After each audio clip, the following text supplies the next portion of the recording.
Assalamualaikum warahmatullahi wabarakatuh.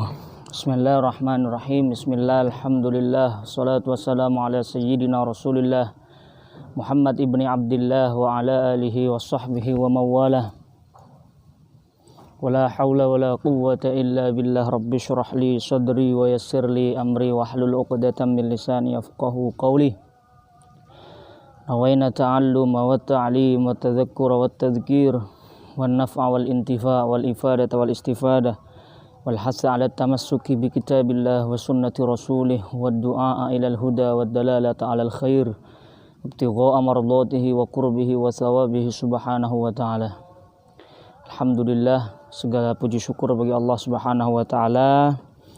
Hingga detik ini kita masih diberikan kesempatan untuk senantiasa menjalankan kewajiban kita sebagai thalibul ilmi, penuntut ilmu, untuk senantiasa menambah wawasan, menambah khazanah keilmuan kita dari hari ke hari.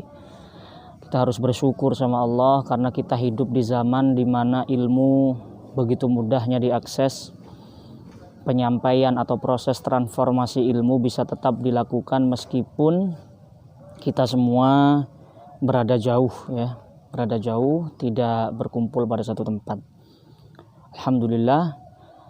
Marilah kita buka kajian qawaid fikih pertemuan kedua dalam pengajian jarak jauh ini dengan pembacaan suratul Fatihah. Al-Fatihah ila hadrati habibina syafi'ina sayyidina rasulika Muhammadin sallallahu alaihi wasallam wa ala alihi wa sahbihi wa dzurriyyatihi wa azwajihi wa ahli baitihi jamil anbiya wal mursalin wal malaikatil muqarrabin wal ulama'i wa syuhada'i wa salihin sultan sabdul qadil jalani wa ila hadrati syekhul muallif Abdul Hamid Hakim wa usul wa furahimna wa rallahu darihahum wa ada alaina min barakati wa nafa'na bi ulumi insyaallah lana wa lahumul Fatihah. A'udzubillahi minasyaitonir rajim. Bismillahirrahmanirrahim. Alhamdulillahi rabbil alamin arrahmanir rahim maliki yaumiddin iyyaka na'budu wa iyyaka nasta'in ihdinas siratal mustaqim siratal ladzina an'amta 'alaihim ghairil maghdubi 'alaihim waladdallin. Rabbighfirli wa liwalidayya wa lil mu'minina amin. Bismillahirrahmanirrahim. Allahumma nawwir qulubana bi nuri hidayatika kama nawwartal arda bi nuri syamsika abadan abada. Allahumma iftah alaina futuhal arifina bi hikmatik wansur alaina rahmataka wa dzakkirna ma nasinahu ya dzal jalali wal ikram. Allahumma inni qad istawda'tuka ma 'allamtani fardudhu ilayya inda hajati wa la tunsinih ya rabbal alamin. Sallallahu alaihi wasallam Muhammadin wa alihi wasallam. Alhamdulillahirabbil alamin. Silahkan dibuka PDF-nya atau yang bawa kitab, lanjutan dari yang kemarin, al-ijtihad la yunqadu bil ijtihad. Sekarang kita masuk halaman 38. Sebelumnya seperti biasa tradisi kita memulai qawaid fikih, kita mulai dengan mengucapkan secara bersama-sama dan kompak panca qawaid. Panca qawaid kubro. 1. Al-umur bimaqasidiha. 2. Al-yaqinu la yuzalu bisyak. 3. Al-masyaqqatu tajribu taysir. 4.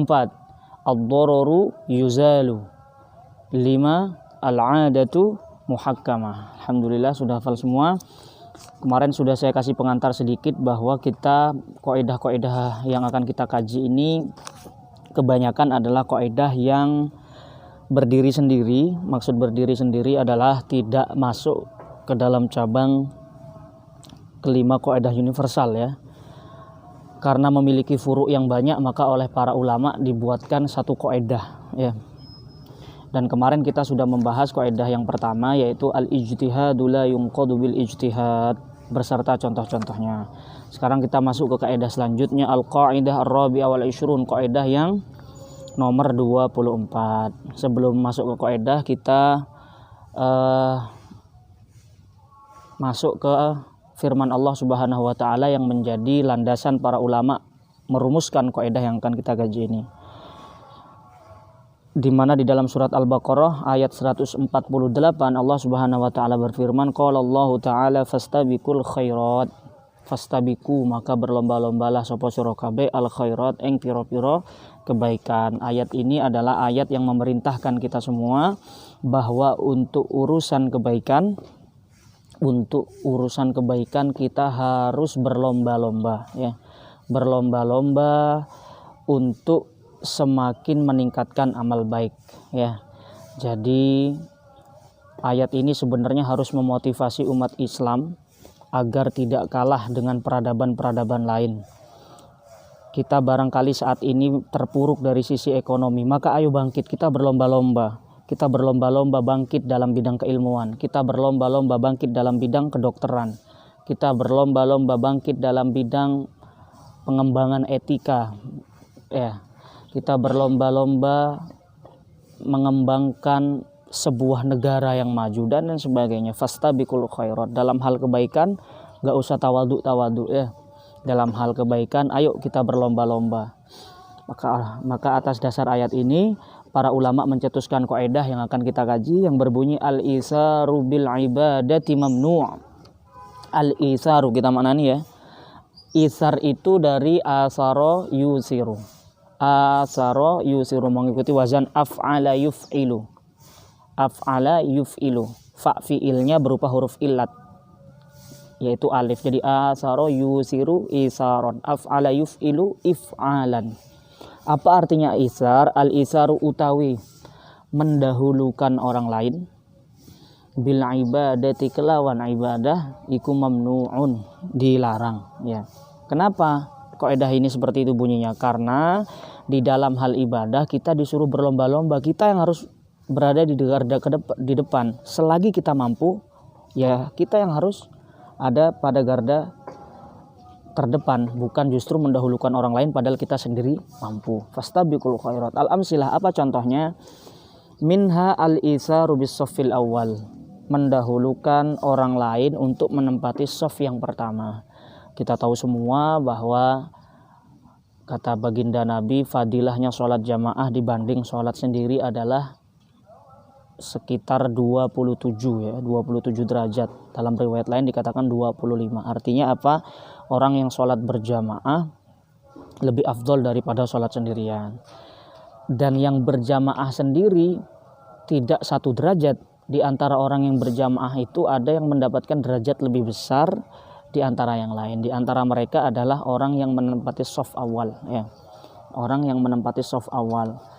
Bagaimana kalau kita sedang datang di masjid, shaf awal masih kosong, kita kok malah milih di belakang? Justru kita mendahulukan orang lain tuh isi tuh shaf depan.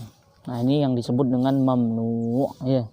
Al-itsari bis-saffil awal mamnu, mendahulukan orang lain untuk menempati shaf awal padahal kita datang duluan, kita mampu mengisinya. Shaf awal itu bagian dari ibadah yang memiliki fadilah. Kok kita malah mendahulukan orang lain? Maka mamnu, dilarang. Ya beda halnya kalau kasus pengurus. Kalau pengurus beda lagi ya. Kalau pengurus itu kan ada kemaslahatan yang lebih besar, yaitu mengatur anak-anak agar bisa disiplin jamaah. Kita bayangin aja kalau pengurus, tiba-tiba pengurus datang semua di shaf awal semua ya. Shaf belakang kan bisa jadi berantakan ya. Kalau pengurus ada kemaslahatan lain yaitu mengatur para santri agar bisa mengetahui hal ini ya, sehingga insya Allah tidak termasuk di dalam contoh yang mamnu, yang terlarang ya. Yang jelas kalau kita sudah mengetahui kaidah ini, kita masuk ke masjid melihat ada shaf kosong langsung diisi, atau di depan kita ada celah yang kosong langsung diisi ya. Jangan mendahulukan orang lain. Minha al-itharu bima'it taharah wa bisatiril aurah, mendahulukan orang lain di dalam hal memberikan air untuk sesuci dan pakaian untuk menutup aurat. Ini dalam keadaan terdesak ada orang butuh, tidak ada air untuk wudhu. Kita pun dalam keadaan tidak ada air untuk wudhu, ternyata di dalam kamar mandi ada sisa 1 ember dan itu cukup untuk bersuci kita dan keluarga. Maka dahulukan diri sendiri dan keluarga daripada orang lain. Kenapa? Karena air untuk toharoh, karena bersesuci itu sendiri bagian dari ibadah. Kalau bagian dari ibadah maka al-itsaru bil ibadati mamnu, mendahulukan orang lain di atas kepentingan kita sendiri di dalam hal ibadah itu hukumnya dilarang. Minha yang ketiga al-itsaru li talabi ghairi li naubatin fi qiraatil ilmi, mendahulukan orang lain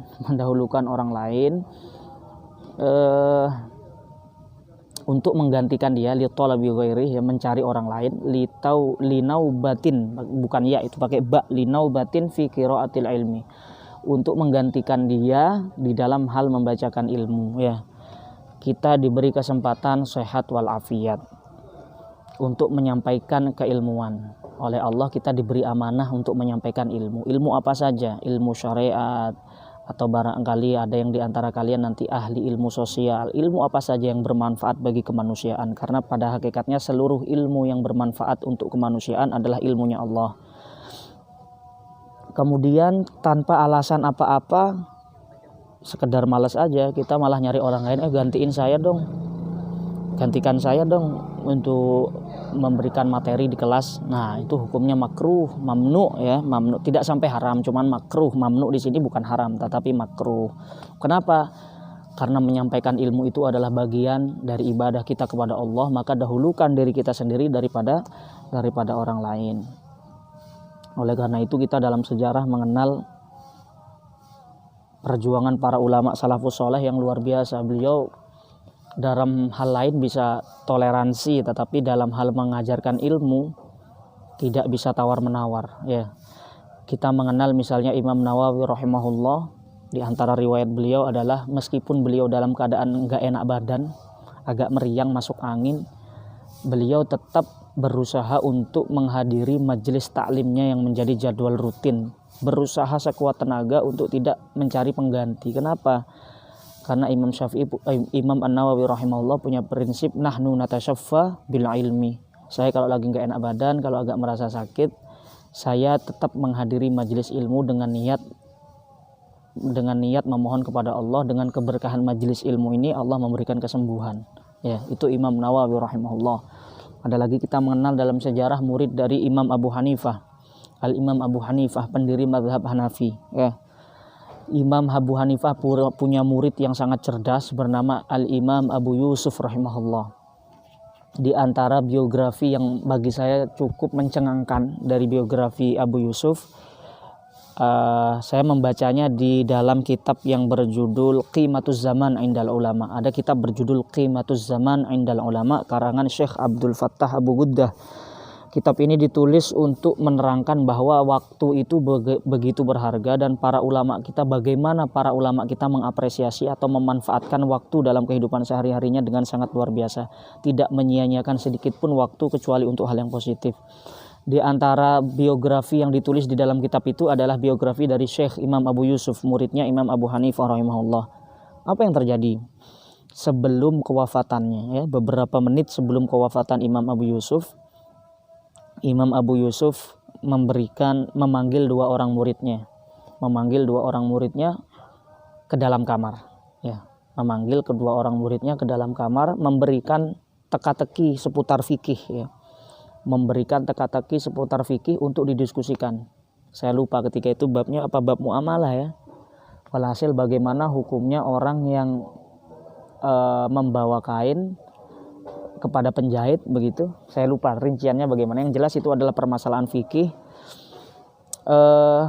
Muridnya pun berdebat dan oleh Imam Abu Yusuf didengarkan. Yang satu muridnya mengatakan boleh, yang satu mengatakan tidak boleh. Setelah perdebatan terjadi di dalam kamar Imam Abu Yusuf memberikan pendapatnya. Kemudian murid ini disuruh keluar. Ya sudah, keluar. Saya sudah menjalankan tugas saya hari ini untuk menyebarkan ilmu kepada kalian. Murid ini keluar. Belum lama kedua murid ini melangkahkan kaki keluar dari pintu kamar Abu Yusuf, tiba-tiba terdengar suara beliau mengucapkan la ilaha illallah Muhammadur Rasulullah. Ternyata dilihat di dalam kamar Imam Abu Yusuf sudah wafat, ilar rafiqil a'la, ya, meninggalkan dunia yang fana ini. Innalillahi wa inna ilaihi rajiun. Artinya apa? Ulama kita bahkan dalam keadaan sakaratul maut, ulama salaf bahkan dalam keadaan sakaratul maut masih berusaha agar jangan sampai tugas menyebarkan ilmu itu ditinggal begitu saja. Itu luar biasanya, ya. Tinggal begitu saja. Itu Imam Abu Yusuf, ya. Sehingga ucapan yang terakhir diucapkan sebelum meninggal adalah dalam kondisi mengajar, insyaallah, dalam kondisi menyebarkan ilmu, ya, dalam kondisi menyebarkan ilmu. Itu ulama salaf. Kita hari ini kita mengenal Mbah Maimun Zubair, Kiai Haji Maimun Zubair Rembang Sarang, yang sampai usia beliau yang lebih dari 90 tetap istiqomah mengajarkan para santri ya. Tetap istiqomah mengajarkan para santri. Bahkan tahun lalu di bulan Ramadan beliau masih mengisi ngaji pasaran full 1 hari penuh ya. Dalam keadaan beliau yang tua renta, yang barangkali secara fisik beliau sudah tidak memungkinkan kekuatannya, tetapi untuk urusan ilmu tidak bisa ditawar. Itu ulama kita ya. Kenapa?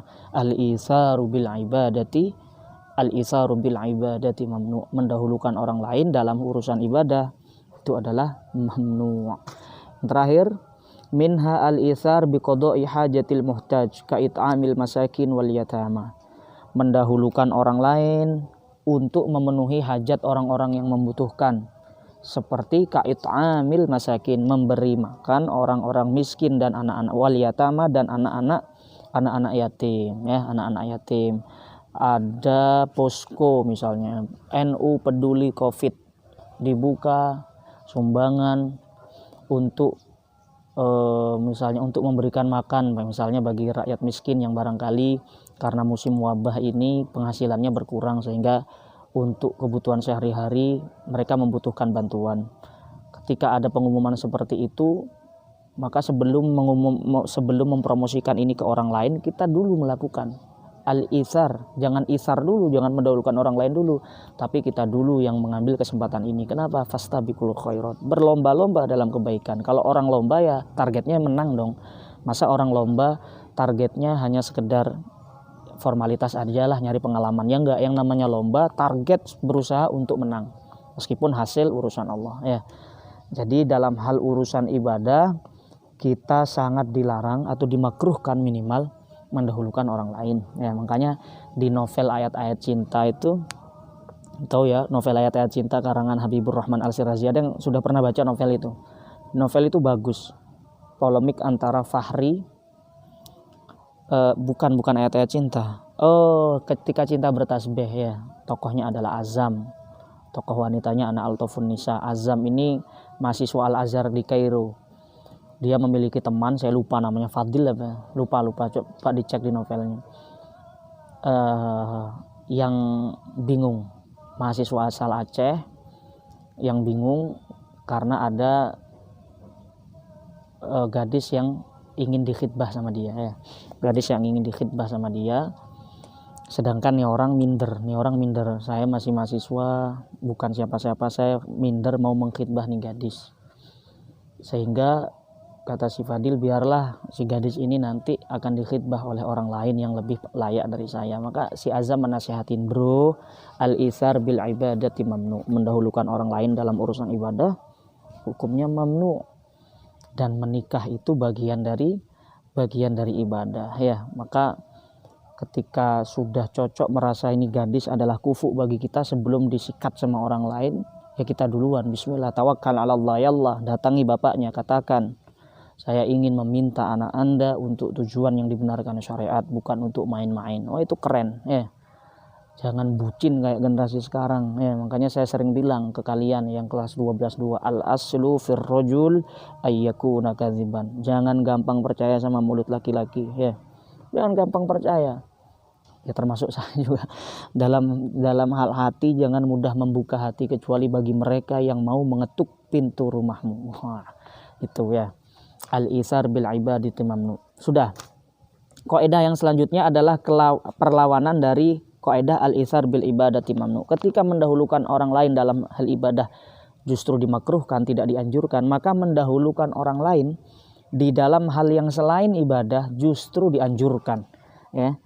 Kaidah yang selanjutnya adalah al-itsaru bi ghairil ibadati matlubun. Al-itsar utawi mendahulukan orang lain bi ghairil ibadati, kelawan selainnya ibadah, iku matlubun, dianjurkan ya, dianjurkan. Apa dalil para ulama mencetuskan kaidah ini? Dalilnya adalah firman Allah Subhanahu wa taala, wa yu'siruna ala anfusihim walau kana bihim khasasah ya. Gimana surat Al-Hasyr itu? Gahtan sama mindah coba. Yang lengkap gimana? Walladzina tabawwa'ud dar wal imana min qablihim yuhibbuna man hajara ilaihim wa la yajiduna fi sudurihim hajatan mimma utu wa yu'siruna ala anfusihim walau kana bihim khasasah. Ayat ini adalah ayat pujian sebenarnya untuk kaum Ansor ya. Kita tahu ketika dakwah Nabi memiliki dua kaum ya, umat Nabi itu terdiri dari dua komunitas. Komunitas pertama adalah kaum Muhajirin, mereka yang meninggalkan segala-galanya untuk berhijrah ke kota Madinah, meninggalkan keluarga, bahkan meninggalkan hartanya, kosong-kosongan merantau demi apa? Demi menyelamatkan akidah, merantau ke Madinah. Sedangkan di Madinah atau di kota Yathrib saat itu, baginda Nabi juga memiliki komunitas umat Islam yang dinamakan dengan kaum Ansor. Kalau yang dari Mekah dikatakan Muhajirin. Ketika baginda Nabi menempati Madinah, maka ketika baginda Nabi memiliki harta fai, harta yang menjadi harta rampasan perang. Nanti kita belajar di kitab fikih apa itu harta fai. Harta yang menjadi harta rampasan perang itu adalah milik hak Allah, Rasulnya, dan untuk dibagikan kepada umat. Maka baginda Nabi lebih mendahulukan kaum Muhajirin ya, lebih mendahulukan kaum Muhajirin. Kenapa? Karena mereka kaum perantau. Padahal di antara kaum Ansor itu ada loh orang yang juga miskin ya. Ada juga kaum yang miskin, yang fakir. Bahkan di riwayat disebutkan Nabi hanya memberikan kaum Ansor 3 orang saja ya. Sisanya harta itu diberikan kepada kaum Muhajirin. Dan kaum Ansor sama sekali tidak memiliki perasaan iri, dengki terhadap hal tersebut ya. Maka kemudian Al-Quran memuji sikap kaum Ansor ini dengan wa yu'siruna ala anfusihim. Orang-orang Ansor itu mendahulukan orang lain atas dirinya sendiri. Walau kana bihim khasasah, meskipun pada dirinya tersebut ada khasasah.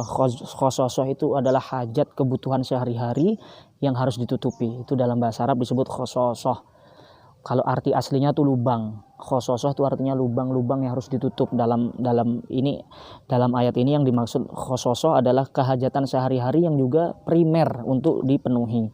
Meskipun mereka memiliki kebutuhan primer untuk dipenuhi, tetapi dalam urusan kebutuhan hajat mereka mendahulukan kaum Muhajirin ya. Karena kaum Muhajirin adalah kaum perantau yang lebih membutuhkan, maka Al-Qur'an memujinya. Oleh karena itu para ulama mencetuskan kaidah al-itsar bi ghairil ibadati matlub. Mendahulukan orang lain dalam hal yang bukan ibadah justru sangat dianjurkan. Contohnya apa? Al-itsaru bil maskan. Itu bukan bil miskin ya, bil maskan. Mendahulukan orang lain dalam hal tempat tinggal. Al-itsaru bil libas dalam hal pakaian. Al-itsaru bit ta'am dalam hal memberi makanan. Ada jatah pembagian takjil gratis. Ada jatah pembagian takjil gratis dikhususkan untuk warga miskin misalnya. Saya pernah melihat di Jalan Sadar itu ada nasi yang hanya dijual Rp1.000 ya, Rp1.000. Kita kalau membaca seperti itu, nasi murah Rp1.000, khusus masyarakat yang tidak mampu, kita jangan langsung rebut-rebutan ya. Kita lihat barangkali selain kita masih ada yang membutuhkan, kita masih mampu kok untuk yang harga normal, maka persilahkan orang lain untuk mendapatkannya ya. Persilahkan orang lain untuk mendapatkannya. Makanan, pembagian pakaian, atau pembagian tempat tinggal, barangkali kita mendahulukan orang lain selagi kita masih memiliki tempat tinggal yang layak. Oh ya, ayat ini ada terusannya ya, walau kana bihim khasasah wa may yuqashuha nafsihi faulaika humul muflihun. Keren, ayat ini ditutup dengan wa yu'siruna ala anfusihim walau kana bihim khasasah wa may yuqashuha nafsihi faulaika humul muflihun. Barang siapa yang mampu menjaga dirinya dari sifat syuh itu bakhil ya. Syuh itu ada sifat pelit. Faulaika humul muflihun. Maka dialah orang-orang yang beruntung. Apa bedanya syuh dengan bukhl ya? Al-Quran menggunakan istilah syuh. Wa may yuqashuha nafsihi. Barang siapa menjaga dirinya dari sifat syuh. Syuh itu adalah karakter, kata ulama. Kata sebagian mufassirin, syuh itu adalah sifat atau karakter yang ada pada setiap manusia. Setiap manusia pasti memiliki karakter atau potensi diri untuk bersifat kikir, pelit, dengan tidak mau memberikan apa yang dia cintai kepada orang lain. Kepada orang lain. Itu adalah karakter yang nyaris dimiliki semua manusia. Yang namanya kita pasti suka kepada benda kita dan tidak ingin itu diberikan pada orang lain. Itu pasti. ketika karakter itu terwujud dalam aksi nyata, benar-benar dia tidak mau memberikan kepada orang lain dalam aksi nyatanya, maka sifat itu disebut dengan bukhl, orangnya disebut dengan bakhil. Tapi kalau sifat yang ada di dalam dirinya potensi untuk melakukan seperti itu dikatakan dengan sifat syuh, maka Al-Quran mengatakan wa may yuqa syuha nafsihi faulaika humul muflihun. Barang siapa yang mampu melawan sifat syuh yang ada dalam hatinya sehingga dia mampu mendahulukan orang lain di atas dirinya, maka sungguh dialah orang-orang yang beruntung. Makanya dalam satu riwayat dikatakan sahabat bertanya, ayyus shadaqati a'zam ya Rasulullah, sedekah yang bagaimana sih yang paling afdol? Kata Nabi, anta tasaddaq wa anta sahihun syahih. Ya, anta tasaddaq wa anta sahihun syahih. Kau bersedekah dalam keadaan dirimu sehat dan hatimu tuh berat untuk mengeluarkan sedekah itu. Itu sedekah yang afdal. Kenapa? Karena ketika orang mampu sedekah dalam kondisi seperti itu, maka dia sesungguhnya telah berani melawan godaan terbesar dalam dirinya. Kalau kita sedekah lagi banyak rezeki, dapat rezeki ya kan, awal bulan misalnya, lagi banyak uang, kemudian kita sedekah bagus, cuman itu biasa aja. Tapi kalau kita dalam keadaan sayang banget sama ini, kita paksain, itu sedekah yang sangat azam, ya. Sedekah yang sangat afdol di situ. Karena itu dalam Al-Qur'an dikatakan lan tanalul birra hatta tunfiqu mimma tuhibbun. Belum dikatakan berbuat baik.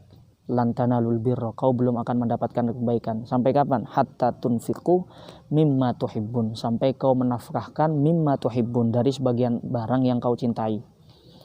Bukan baju bekas. Kalau baju bekas bukan mimma tuhibbun, itu mimma takrohun, biasa aja itu. Tapi yang dipuji oleh Allah adalah orang yang mau menginfakkan mimma tuhibbun, dari sesuatu yang dia cintai.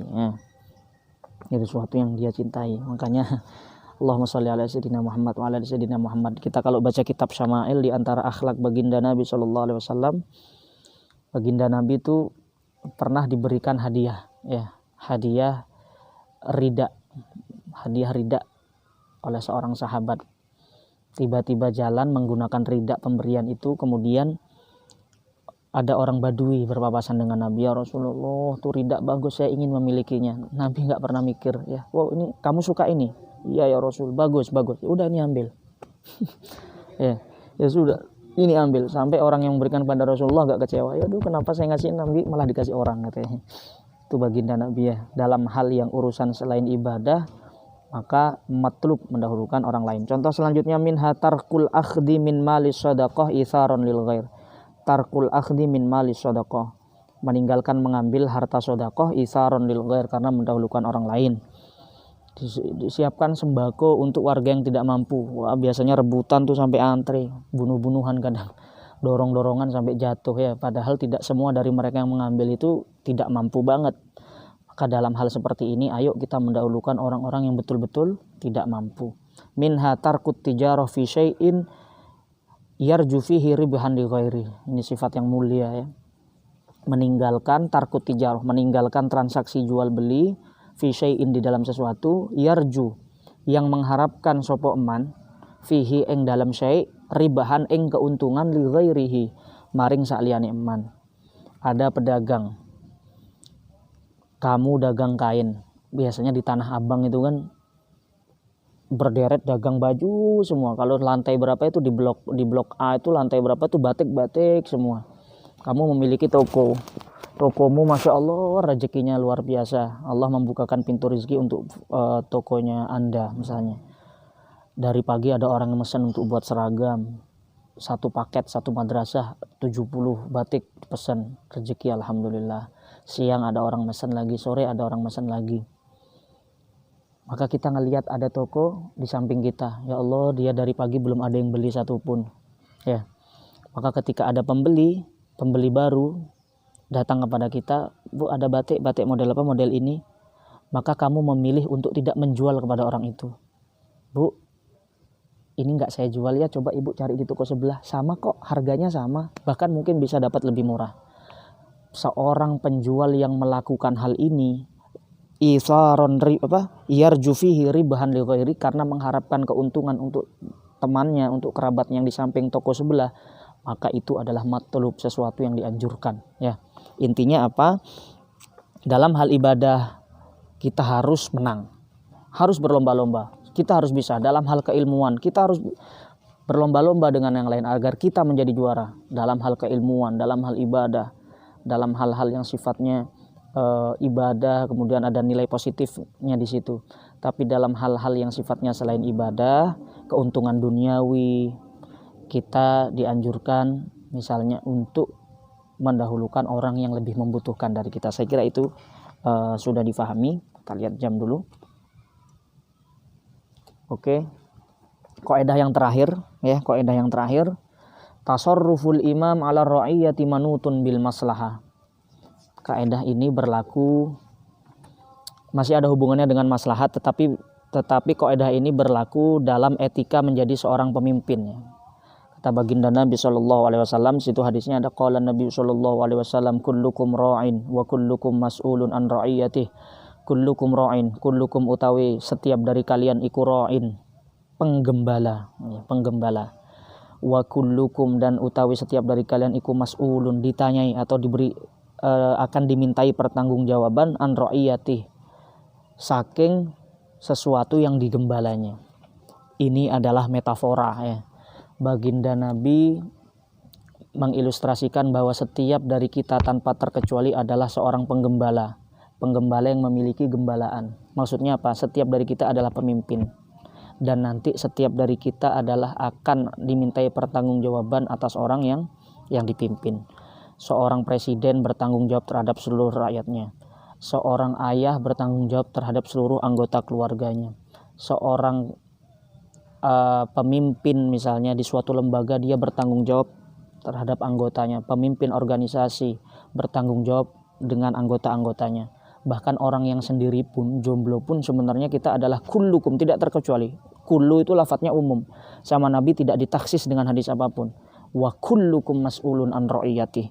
Setiap dari kalian pasti akan dimintai pertanggungjawaban. Bahkan kita yang jomblo misalnya, kita kan belum ada yang dipimpin. Pada hakikatnya kita adalah pemimpin atau seseorang yang bertanggung jawab terhadap diri kita sendiri. Maksudnya apa? Kita diberi amanah berupa anggota tubuh. Kita diberi amanah berupa mata, bibir, mulut, tangan, kaki, telinga. Semuanya adalah amanah, semuanya adalah ra'iyah, gembalaan yang harus kita pergunakan dengan sebaik-baiknya, karena nanti kita semua akan dimintai pertanggungjawaban tentang itu. Ini hadis ini luar biasa, ya. Setiap manusia oleh baginda Nabi dikatakan the leader, pemimpin.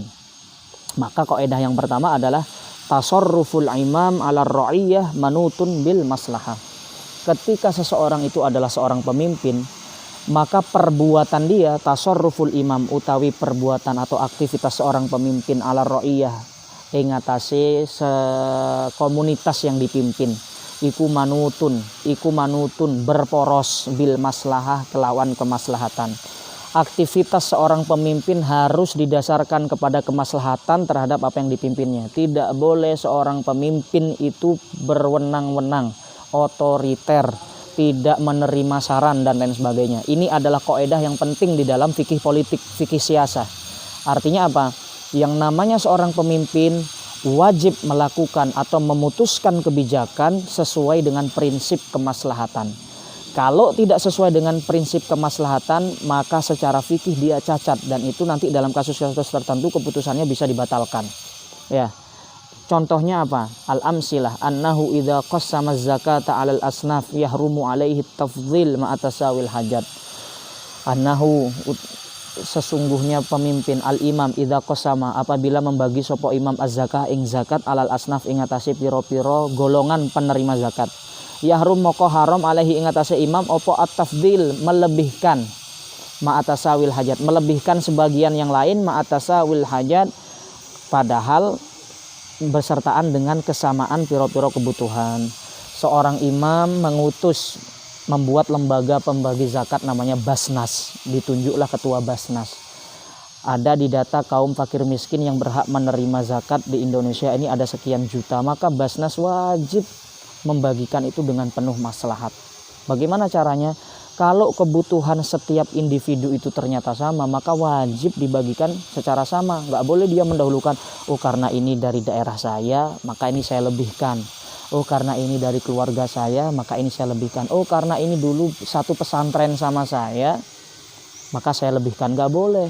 Ya, harus sama. Yahrum, bahkan haram ya, melebihkan bagian ma'atasawil hajat, padahal hajatnya sama. Kecuali kalau memang hajatnya berbeda. Oh ini tingkat kemiskinannya ada di tingkat yang paling bawah, ini tingkat kemiskinannya agak sedang, maka boleh sesuai dengan hajatnya. Tapi kalau sama, tidak boleh dilebihkan. Kenapa? Bertentangan dengan prinsip kemaslahatan. Kaidahnya apa? Tasarruful imam ala ra'iyah manutun bin maslahah. Aktivitas pemimpin atas yang dipimpinnya harus berdasarkan prinsip kemaslahatan. Contoh yang kedua, la yajuzu li ahadin min wulatil umur. La yajuzu, tidak boleh li ahadin maring seorang pun min wulatil umur, saking piro-piro pemimpin piro-piro perkara. Tidak boleh apa? Opo ayyan swiba, opo mengangkat sopo ahad imaman ing imam li sholah maring sholat fasikon kang fasek. Wa in sohahna, wa in meskipun senajan sohahna mensahkan sopo kita as-sholata ing sholat khalfahu ing dalem belakangnya imam fasek. Di annaha krono sak tuhune sholat di belakangnya imam fasek itu makruhatun, dimakruhkan. Seorang pemimpin bertugas mengangkat imam masjid ditunjuk oleh pemimpin. Misalnya ada istilahnya apa kalau di Jakarta itu ada dewan masjid ya, DKM dewan apa DKM itu, dewan masjid lah pokoknya. Maka selagi bisa mengangkat imam untuk memimpin sholat 5 waktu, imam yang betul-betul terpercaya, akhlaknya bagus, bacaannya bagus, ilmunya bagus, maka harus menunjuk itu. Tidak boleh menunjuk imam yang fasik. Imam yang fasik itu yang masih suka maksiat dan lain sebagainya. Kenapa? Bertentangan dengan prinsip kemaslahatan. Seorang pemimpin itu harus melakukan yang terbaik buat rakyatnya. Ini kenapa kok ada yang baik kok malah ditinggalkan? Nah, berarti itu nanti tidak sah ya. Tidak boleh bagi seorang pemimpin mengangkat imam sholat yang fasik, meskipun sholat di belakang orang fasik itu sah ya. Ada orang suka mabuk-mabukan, kemudian saat sholat dia jadi imam. Sah nggak kita sholat bermakmum sama dia? Sah-sah aja. Secara fikih hukumnya sah, tapi hukumnya makruh ya. Karena itu seorang imam kalau menunjuk imam, seorang pemimpin menunjuk imam untuk mengimami sholat rakyatnya harus memilih yang terbaik, bukan memilih yang fasik. Yang terakhir, la yajuzu lahu ayyuqaddima min baitil mal ghairul ahwaj alal ahwaj. La yajuzu, tidak boleh lahu maring imam pemimpin opo ayyuqaddima mendahulukan sopo imam min baitil mal, dari baitul mal. Baitul mal itu kas negara ya, kas negara. Ghairul ahwaj alal ahwaj, sakliyane orang yang lebih mendahulukan, alal ahwaj ing atase orang yang lebih mendahulukan. Ketika ada pembagian, kalau sekarang ada, dulu di zaman SBY ada bantuan langsung tunai ya, BLT, bantuan langsung tunai. Atau sekarang orang lagi ribut ngomongin masalah lockdown. Ketika Wuhan, Cina terserang virus corona, maka negaranya membuat kebijakan untuk lockdown. Lockdown itu apa? Masyarakat diwajibkan tinggal di rumah. Kemudian jalanan ditunggu oleh militer. Kalau sekarang kan sifatnya hanya himbauan, dihimbau untuk stay at home. Tetap aja banyak yang keliaran. Tapi kalau di Wuhan masyarakatnya sudah dilarang, ada militer. Ya, militer yang menjaga, bahkan kalau keluar rumah bisa kena sanksi. Sebelum dilakukan lockdown, pemerintah berkewajiban untuk memberikan bantuan langsung tunai, logistik, penyediaan pangan, agar jangan sampai dipaksa tinggal di rumah 2 minggu atau 1 bulan tapi nggak dikasih makanan, ya kan? Tapi nggak dikasih makanan. Makanya sebuah negara itu kalau untuk memang opsi lockdown akan dipilih, lockdown atau karantina dalam istilah kita akan dipilih, maka harus yang dipenuhi adalah kebutuhan karantina. Dari mana diambil? Min baitil mal, dari kas negara. Maka bagaimana cara pembagiannya? La yajuzu lil imam ayyuqaddima ghairul ahwaj fal ahwaj. Wajib bagi imam dalam pembagian itu ya harus mendahulukan yang betul-betul butuh dulu. Jadi harus didata dulu yang betul-betul sangat mendahulukan siapa. Jangan golongan orang yang sudah banyak tabungan, punya pekerjaan tetap, punya tabungan di bank, itu didahulukan. Padahal kita masih memiliki orang-orang yang nih falah nih di penjaringan banyak banget. Hidup di bawah jalan tol, nggak punya rumah, beralaskan hanya tikar dan bambu. Orang-orang yang ahwaj, yang sangat mendahulukan harus didahulukan. Jangan yang lain, itu dulu dahulukan. Makanya imam harus mendata siapa rakyat saya yang paling membutuhkan. Itu dulu dipenuhi kebutuhan logistiknya. Kalau masih ada sisa baru yang strata di atasnya, begitu ya. Intinya apa? Intinya kaedah ini adalah kaedah dari fikih siasah, fikih politik yang mengatur bagaimana Islam mengatur seorang pemimpin. Ya, mengatur seorang pemimpin. Kalau kita menjadi pemimpin, maka tasarruful imam ala ra'iyah manutun bil maslahah. Kita melakukan apa saja untuk kepentingan rakyat, maka harus berdasarkan prinsip kemaslahatan. Nah, nanti Anda akan belajar bab muamalah. Di bab muamalah itu, ini contohnya kan semuanya tentang bab tentang pemimpin. Nanti kaidah ini bisa masuk di bab muamalah. Di bab muamalah. Bab muamalah itu bagaimana? Misalnya begini. Kamu dijadikan wakil oleh orang. Bro, saya kasih uang 3 juta, saya nggak ngerti masalah HP. Kamu saya wakilkan, kamu saya wakilkan untuk membeli saya HP. Terserah dah, yang penting HP yang cocok untuk saya dengan harga 3 juta.